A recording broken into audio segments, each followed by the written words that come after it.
जय श्री श्याम। आज हम डिस्कस करते हैं बीएससी फाइनल फिजिक्स के यूनिट 3 के लेक्चर नंबर 4 के बारे में, और साथ ही डिस्कस करने जा रहे हैं BSc BEd 3rd year physics के यूनिट 3 के लेक्चर नंबर 4 के बारे में। अपना टॉपिक चल रहा था एक विमीय पूर्णतः दृढ़ बॉक्स में कण था और सममित विभव की कंडीशन के कारण हमें क्या है इसको डेराइव करना था। कहने का मतलब कोई ए लंबाई का कोई बॉक्स है और उस बॉक्स के अंदर क्या है भी कोई पार्टिकल क्या है बी एम मास का कोई पार्टिकल है, वो उसके अंदर क्या है भी गति कर रहा है। ठीक है, अब और उस गति कर रहा है तो वहां पे वेव फंक्शन की वैल्यू को फाइंड करना था। ठीक है, तो अपने यहां तक क्या है भी अपने फाइंड कर चुके थे। जब n की वैल्यू 2, 4, 6 हो तो उस कंडीशन के अंदर उस एक विमीय बॉक्स के अंदर जो तरंग फलन का मान होगा, वेव फंक्शन का मान होगा, वो ये होगा sin x equal to √2y_a sin nπxy_a होगा। अब यहां तक चल चुके थे। इस कंडीशन के कारण क्या है भी यहां पे हम b कांस्टेंट की वैल्यू को भी फाइंड करेंगे। वो वैल्यू किस प्रकार से फाइंड करेंगे उसके बारे में डिस्कस करते हैं।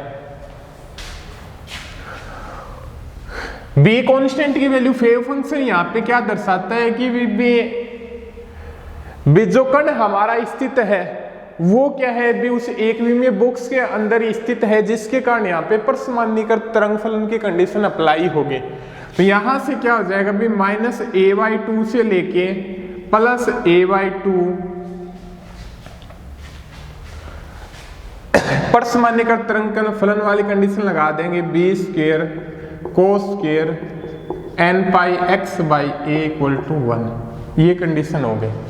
ठीक है, कौन सी कंडीशन का यूज करेंगे यहाँ पे? परसमान्यीकृत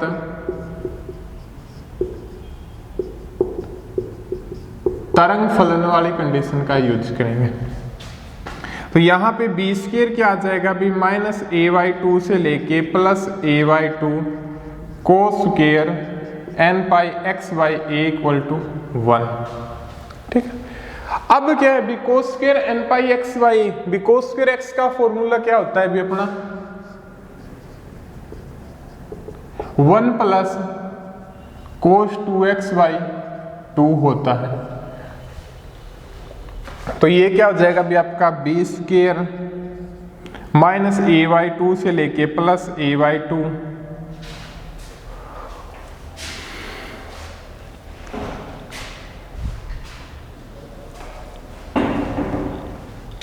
1 + 2 आ जाएगा बार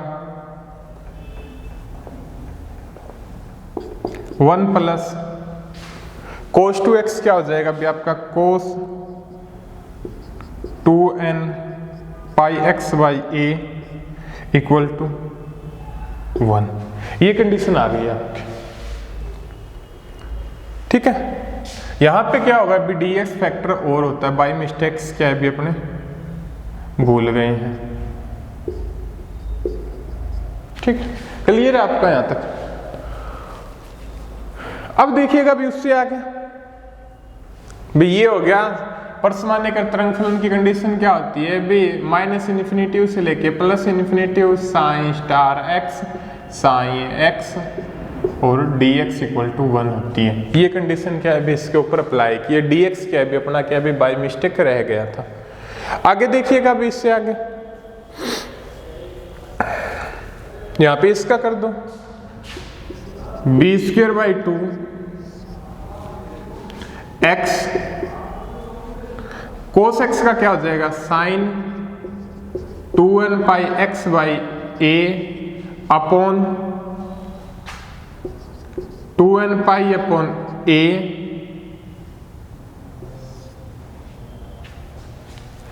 लिमिट क्या हो जाएगी -a/2 से लेके +a/2 = 1 हो जाएगी। अब देखिएगा आपके यहां पे लिमिट पुट करोगे, ठीक है, तो इसके सभी का सॉल्यूशन करोगे आप लिमिट पुट करके, तो आपके सामने b²/2 a प्राप्त होगा। ठीक है, यहां पे वैल्यू पुट करोगे लिमिट की, और n की वैल्यू क्या है 1, 3, 5 की कंडीशन के लिए, तो आपके सामने a प्राप्त हो जाएगा। आप वैल्यू पुट करके क्या है इसको देख भी सकते हो। ठीक है, तो आपका जो बी स्क्वायर होगा वो क्या आ जाएगा 2/a, और b की वैल्यू क्या आ जाएगी भी आपके √2/a। b की वैल्यू क्या आ जाएगी भी आपके √2/a आ जाएगी। तो आपका जो दूसरा फंक्शन प्राप्त होगा वो फंक्शन क्या प्राप्त हो जाएगा उसके बारे में देखते हैं।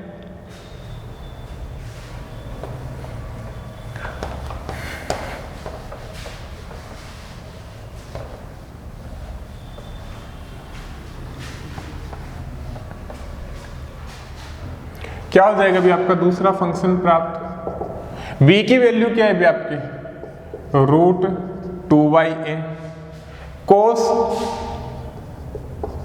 nπx/a, और यहाँ पे n की वैल्यू क्या है भाई 1, 3, 5 टेस्ट। ये चीज दो फैक्टर आपके सामने क्या होंगे भी प्राप्त हो गए। अब दोनों फलन के बारे में थोड़ा सा डिस्कस करते हैं भी क्या रिजल्ट प्राप्त होता है इनके बारे में अपने टिप्पणी करने से। भी हमारे पास क्या है बी जो एक विमीय बॉक्स के अंदर जो तरंग फलन के जो फंक्शन होंगे वो दोनों ये होंगे जब n की वैल्यू विषम पूर्णांक होगी, जब n की वैल्यू क्या होगी भी विषम पूर्णांक होगी तब तो वेव फंक्शन का मान क्या होगा भी ये होगा, और जब n की वैल्यू समपूर्णांक होगी तब वेव फंक्शन का मान क्या होगा भी आपका ये होगा sin x √2/a sin nπx/a हो जाएगा। अब डिस्कस करते हैं भी आइगन फलन और आइगन मान क्या होते हैं। आइगन फलन और आइगन मान, आइगन फलन व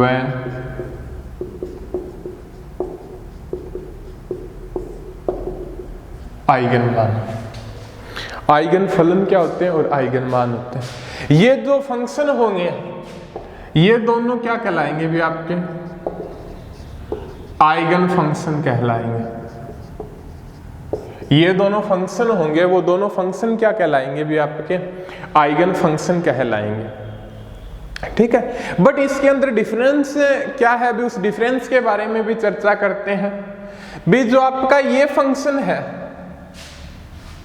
भी आप पहले इसकी बात कर लो, इस फंक्शन की बात हो रही है।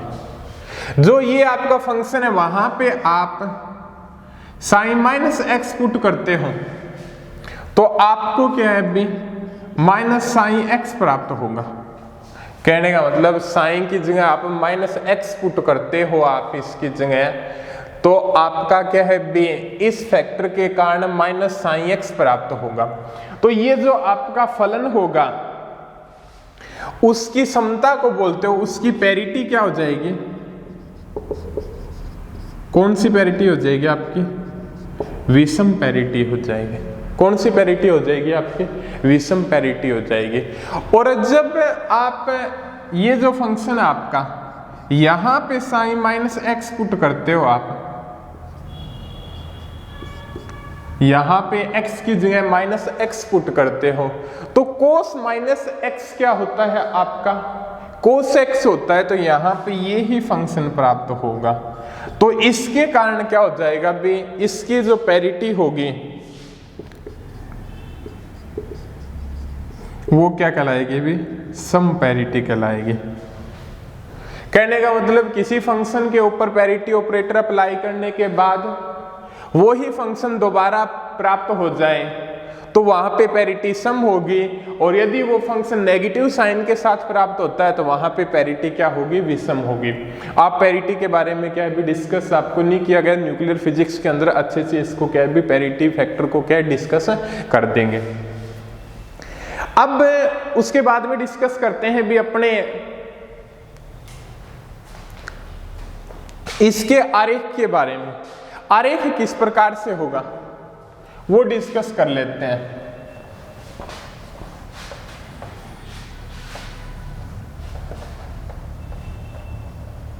इसके आरेख के बारे में डिस्कस करते हैं। ये आपका क्या है भी, आपका विषम पूर्णांक।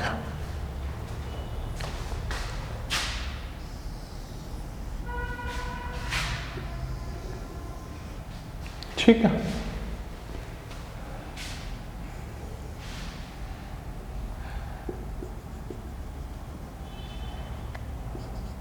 n equal to 1,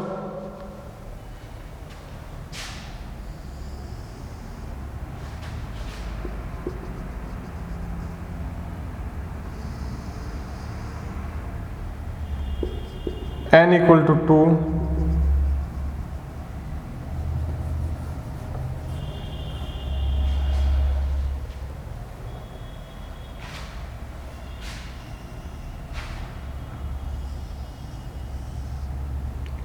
n equal to 3,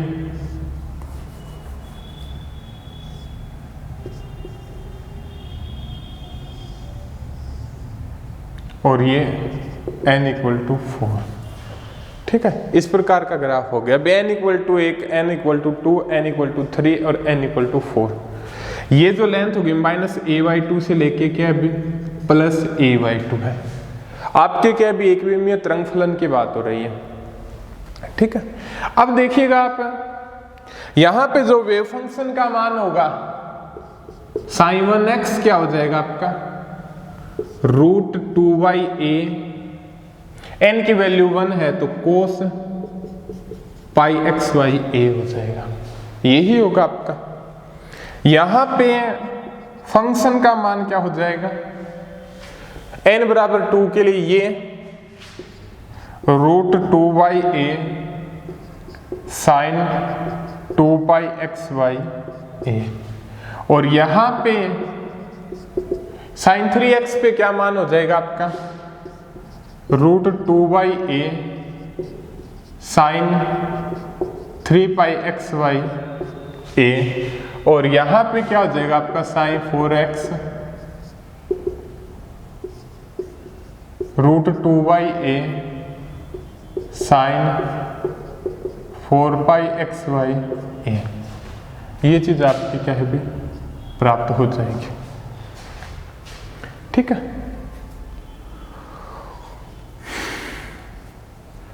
sin 1, sin 2 और sin 3 और sin 4 फंक्शन क्या भी आपके सामने प्राप्त होंगे। ठीक है, अब डिस्कस करते हैं भी इसके, ये तो आपके जो फंक्शन होंगे वो क्या कहलाते हैं भी आपके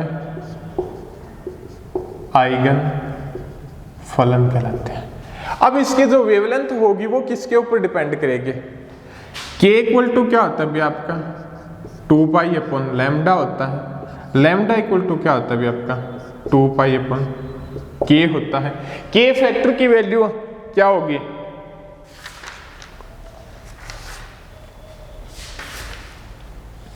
आपने प्राप्त किए भी KA/y2 इक्वल टू nπ/2, तो 2 से 2 cancel, KA equal to nπ।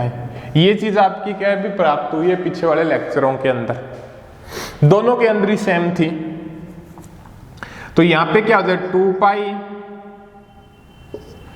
और nπ/a, पाई से पाई कैंसिल 2a/n हो जाएगा।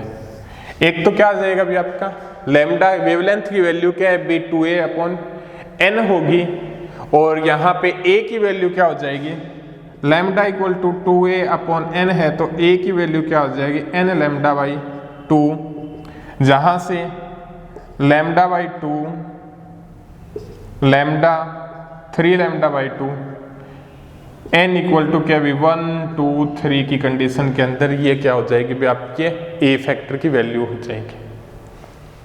ज्यादा क्या है इसके ऊपर डिस्कस नहीं कर रहे, जो इसके आपका जो फर्स्ट लेक्चर था उसके अंदर आपको क्या है इसको अच्छे तरीके से क्या है स्पष्ट किया था, वही सेम कंडीशन है यहाँ पे। ठीक है, अब डिस्कस करते हैं भी इसके वेवलेंथ की वैल्यू को फाइंड कर सकते हैं, a की वैल्यू को फाइंड कर सकते हैं।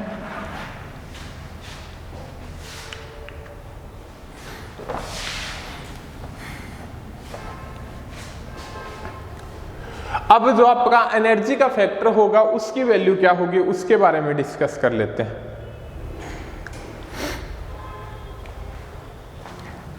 एक तो आपका क्या प्राप्त हुआ था अभी, के ए इक्वल टू एन पाई,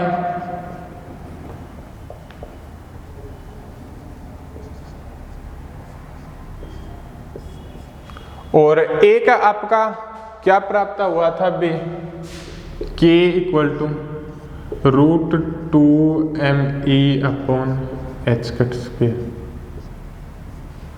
के इक्वल टू क्या हो जाएगा अभी आपका, root 2me upon H cut square, और के की वैल्यू क्या आ जाएगी आपके सामने यहाँ पे, एन पाई बाई ए। ये फैक्टर की वैल्यू भी आपने प्राप्त की थी, और के की वैल्यू क्या होगी भी, यहां से भी क्या आ जाएगी, एन पाई बाई ए। तो इसका स्क्वायर कर दो, क्या आ जाएगा 2me h cut square n square pi square upon a square, और ई की वैल्यू क्या प्राप्त हो जाएगी भी आपकी, N square pi square H cut square 2m A square. ये चीज प्राप्त हो जाएगी। ई की वैल्यू क्या प्राप्त हो जाएगी, N square pi square H cut square upon 2m A square, value क्या हो जाएगी भी आपके सामने प्राप्त हो जाएगी। ठीक है। अब जो आपका एनर्जी फैक्टर होने के बाद के भी n बराबर 1 2 3 4 5 की कंडीशन के अंदर क्या वैल्यू प्राप्त होगी, उसके बारे में अपने क्या है भी डिस्कस कर लेते हैं। जल्दी इसलिए कर रहे हैं क्योंकि जो ये आपका जो डिस्कस हुआ है ये पीछे वाले लेक्चर के अंदर अच्छे तरीके से डिस्कस हो चुका है। तो k इक्वल टू क्या है भी आपका, N square pi square H cut square 2m A square. किस फैक्टर की वैल्यू है ये आपकी, ई फैक्टर की वैल्यू है। इक्वल टू क्या है आपका, N square pi square H cut square upon 2m A square. E बराबर 1 2 3 की कंडीशन के अंदर एनर्जी फैक्टर की वैल्यू क्या हो जाएगी, E1 इक्वल टू क्या हो जाएगा भी आपका, पाई square H cut square 2m A square. E2 factor की वैल्यू क्या हो जाएगी भी आपकी, n बराबर 2 पुट करोगे, 2 दूनी 4 पाई square H cut square 2m A square.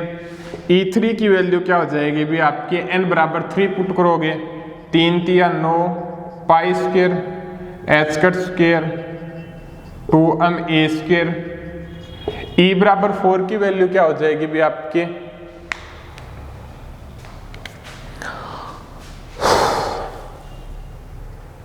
चार चौक 16 पाई square H cut square 2m A square.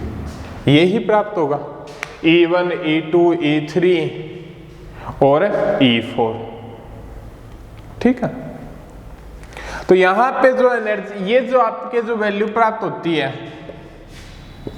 ये सारी क्या कहलाते हैं भी आपके, आइगन मान कहलाते हैं। जो आपके एनर्जी के जो फैक्टर होंगे वो आपके क्या कहलाएंगे भी, आइगन मान कहलाएंगे। तो आप लिख सकते हो जो E1 हो जाएगा इसके अकॉर्डिंग क्या भी एनर्जी फैक्टर आपका E1 हो जाएगा। ठीक है, जिसकी वैल्यू क्या है भी आपकी, E1 इक्वल टू क्या है भी आपका, पाई square H cut square 2m A square.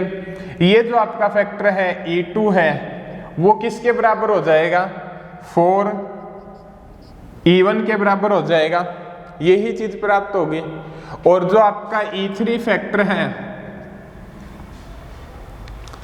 वो क्या है भी किसके बराबर हो जाएगा, ये फैक्टर किसके बराबर है आपका, E1 के बराबर है। किसके बराबर है अभी आपका, E1 के बराबर है। तो ये क्या हो जाएगा अभी आपका 9E1।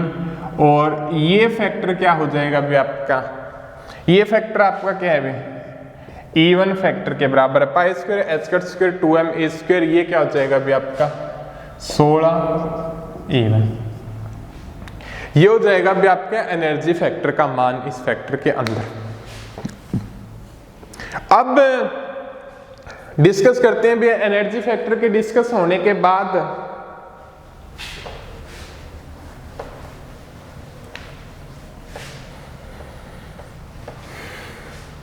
देखिएगा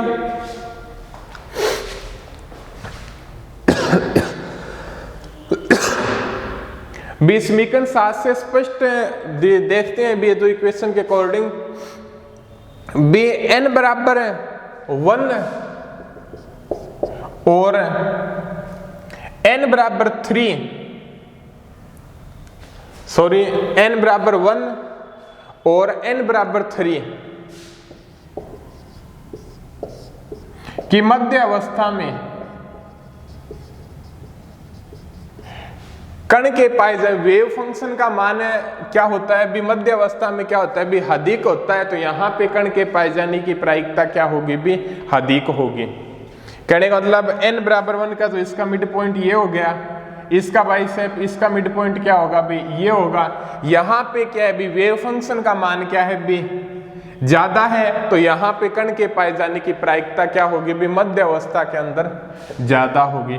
और जब n बराबर 2 ले, n बराबर 4 ले, इनके मध्य अवस्था में मिड पॉइंट में कण के पाए जाने की प्रायिकता क्या होगी, यहाँ पे ये पॉइंट प्राप्त होता है, यहाँ पे ये पॉइंट प्राप्त होता है। यहाँ पे क्या है, वेव फंक्शन का मान 0 है। तो यहाँ पे कण के पाए जाने की प्रायिकता क्या होगी, भी 0 होगी। और यहाँ पे कण के पाए जाने की प्रायिकता क्या होगी, भी अधिकतम होगी। जहां पे वेव फंक्शन का मान ज्यादा वहां पे कण के पाए जाने की प्रायिकता ज्यादा, और जहां पे वेव फंक्शन का मान वहां पे कण के पाए जाने की प्रायिकता क्या है, भी कम होगी।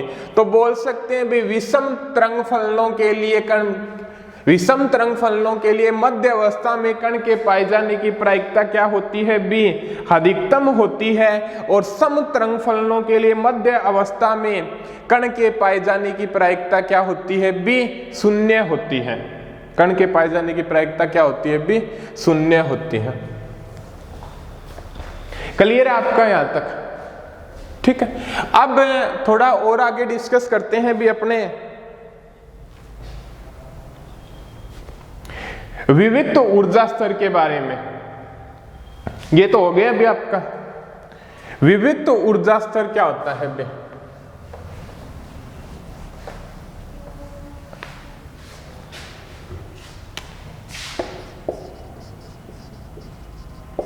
विविक्त ऊर्जा स्तर कहने का मतलब ये बताता है बे ऊर्जा स्तर का मान होता है ना, वो हर कंडीशन के अकॉर्डिंग क्या होता है, भी चेंज होता जाता है।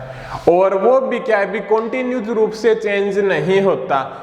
वो क्या होता है, भी इंक्रीज लेवल के अंदर चेंज होता है। भी फर्स्ट से लेके सेकंड के अंदर जो एनर्जी का गैप होगा वो क्या है, भी सेकंड से लेकर थर्ड के बीच में जो एनर्जी के गैप होगा उससे क्या होगा, भी कम होगा।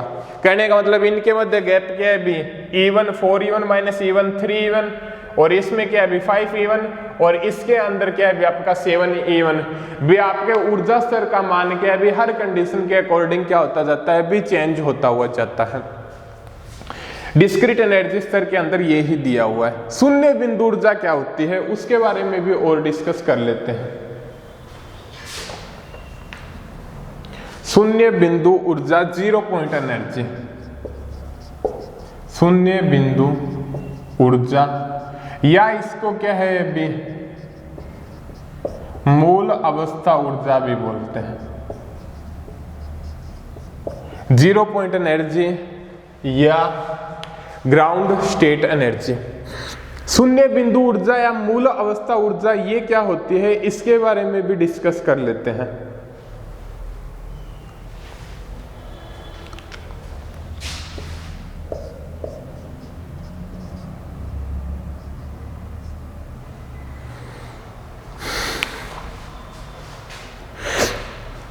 इसके अंदर क्या बताता है, भी कण एक विमीय बॉक्स के अंदर होता है। कण क्या होता है, भी एक विमीय बॉक्स के अंदर होता है, वहां पे कण क्या है, भी स्थिर अवस्था में नहीं रहता है। कहने मतलब एक विमीय बॉक्स है, ए लंबाई का, उसके अंदर कण क्या है, भी गति करता है। और जब वो गति करता है वो कभी भी क्या है भी स्थिर अवस्था में नहीं रहता, वो हमेशा क्या करता रहता है भी गति करता हुआ रहता है। और जब वो हमेशा गति करता हुआ रहेगा तो उसकी कुछ न कुछ एनर्जी क्या होगी, जरूर होगी। जब उसकी कुछ न कुछ एनर्जी जरूर होगी तो उसकी ग्राउंड स्टेट एनर्जी क्या होगी, सबसे मिनिमम एनर्जी उसकी क्या होगी भी ग्राउंड स्टेट एनर्जी होगी। तो ये क्या हो जाएगा E1 equal to pi square H cut square upon 2ma²। ये आपकी शून्य बिंदु ऊर्जा या मूल अवस्था ऊर्जा कहलाती है। क्या कहलाती है भी आपकी शून्य बिंदु ऊर्जा या मूल अवस्था ऊर्जा। कहने का मतलब पार्टिकल क्या है कभी स्थिर अवस्था में नहीं होता एक विमीय बॉक्स के अंदर। जब वो स्थिर अवस्था में नहीं होता तो उसकी कुछ न कुछ एनर्जी जरूर होगी। शून्य बिंदु ऊर्जा, मूल अवस्था ऊर्जा, ग्राउंड स्टेट एनर्जी, सबसे मिनिमम एनर्जी। सबसे मिनिमम एनर्जी क्या है आपकी पाई square H cut square 2ma² है। तो इसी को मूल अवस्था ऊर्जा बोलते हैं, इसी को 0 पॉइंट एनर्जी या शून्य बिंदु ऊर्जा बोलते हैं। ठीक है, अब डिस्कस करते हैं भी विषम तथा समफलन क्या होते हैं।